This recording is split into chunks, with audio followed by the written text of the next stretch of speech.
രാജ്യത്ത് ആവശ്യത്തിന് പെട്രോളിയം ഉൽപ്പന്നങ്ങൾ സ്റ്റോക്ക് ഉണ്ടെന്നും ഇപ്പോൾ പലയിടത്തും കാണുന്ന പരിഭ്രാന്തി ക്ഷാമം കാരണമല്ല എന്നും പെട്രോളിയം മന്ത്രി ഹർദീപ് സിംഗ് പുരി പാർലമെന്റിൽ. അമേരിക്ക അടക്കം രാജ്യങ്ങളിൽ നിന്ന് LPG എത്തിക്കാൻ നീക്കം തുടക്കിയെന്നും മന്ത്രി അറിയിച്ചു. അതേസമയം ഗ്രാമീണ മേഖലകളിൽ സിലിണ്ടർ ബുക്കിംഗിനുള്ള ഇടവേള 45 ദിവസമാക്കി കൂട്ടിയതായി പെട്രോളിയം മന്ത്രാലയം വിശദീകരിച്ചു. There is no shortage of petrol, diesel, kerosene, ATF or fuel. Petrol, diesel, മണ്ണെണ്ണ, വ്യോമയാന ഇന്ധനം എന്നിവ ആവശ്യത്തിന് സ്റ്റോക്കുണ്ട്. ഗൾഫ് മേഖലയിൽ നിന്ന് കിട്ടേണ്ടതിനേക്കാൾ കൂടുതൽ ക്രൂഡ് ഓയിൽ മറ്റ് രാജ്യങ്ങളിൽ നിന്ന് എത്തിക്കാനാകുന്നു. ഗാർഹിക LPGക്കും പൈപ്പ് ലൈൻ വഴിയുള്ള ഗ്യാസിനും ഒരു ക്ഷാമവുമില്ല. എന്നിട്ട് എന്തുകൊണ്ട് അയാൾ ഇത് എന്നോട് പറഞ്ഞില്ല? ഗ്യാസിന്റെ ക്ഷാമം കൊണ്ട് നിവർത്തിയില്ലാത്തതുകൊണ്ടും ഇന്നലെ വരെ പിടിച്ചിരുന്നു, പക്ഷെ പിടിച്ചു നിൽക്കാൻ പറ്റിയില്ല. അതുകൊണ്ട് നമ്മൾ അടയ്ക്കേണ്ട ഒരു സാഹചര്യം വന്നു. കിട്ടാനൊരു നിവൃത്തിയില്ല. അല്ല, എന്താന്ന് അത് ഇതുവരെ ഒന്നും മറുപടിയില്ല. എത്ര ജോലിക്കാരുണ്ട് ഇവിടെ? ഇവിടെ 18 പേരുണ്ട്. ഒരു 8-10 പേരെ പറഞ്ഞു വിട്ട് ബാക്കി ഇപ്പൊ ഒരു 10-12 പേരുണ്ട്.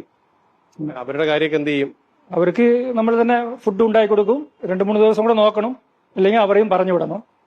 വല്ലാത്ത ഒരു മാനസികാവസ്ഥ. ജോലിക്കാർ ചോദിക്കുന്നത് എത്ര ദിവസം ലീവ് എടുക്കണം, അവർക്ക് തിരിച്ചു ഒരു മറുപടി പറയാൻ പറ്റാത്ത അവസ്ഥയാണ്. കാരണം വെച്ചാൽ അവരിനി തിരിച്ച് നാട്ടിൽ പോയി കഴിഞ്ഞാൽ ചിലപ്പോൾ അവിടെ സെറ്റിൽ ആയി കഴിഞ്ഞാൽ നമുക്ക് നല്ല എക്സ്പീരിയൻസ് ആയിട്ടുള്ള ജോലിക്കാരും പോകും. അല്ലല്ല, എന്റെ പാർട്ടിക്കാർ അവിടെ വെയിറ്റ് ചെയ്യുക, 8 മണി വരെ വെയിറ്റ് ചെയ്യുക. ഗ്യാസിന്റെ വില കുറയ്ക്കാൻ ആവശ്യമായ എന്തെങ്കിലും നടപടി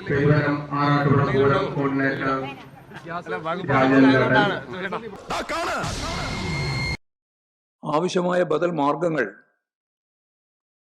ഏർപ്പെടുത്തണം. സ്കൂളുകളിൽ ഉച്ചഭക്ഷണം മുടങ്ങുന്നില്ല എന്നുറപ്പാക്കാൻ പ്രത്യേക ഇടപെടൽ പാർട്ടി പ്രവർത്തകർ ഉൾപ്പെടെ നടത്തേണ്ടതായിട്ടുണ്ട്. പാചകവാതകത്തെ അടിസ്ഥാനമാക്കി പ്രവർത്തിക്കുന്ന ശ്മശാനങ്ങളുടെ പ്രവർത്തനം പലതും നിർത്തിവെക്കേണ്ട സ്ഥിതിയിലേക്കാണ് എത്തിയിട്ടുള്ളത്. ഇവിടെയും ബദൽ സംവിധാനമുണ്ടെന്ന് ഉറപ്പാക്കണം.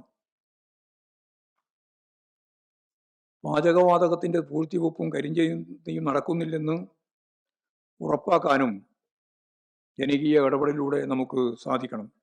കേന്ദ്ര സർക്കാരിൻ്റെ ദീർഘവീക്ഷണമില്ലാത്ത നിലപാടാണ് ഈ പ്രതിസന്ധിയിലേക്ക് നയിച്ചത്.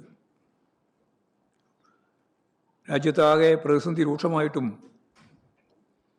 ഇപ്പോഴും കേന്ദ്ര ഗവൺമെൻറ് അനങ്ങാമ്പാറ നയമാണ് സ്വീകരിക്കുന്നത്.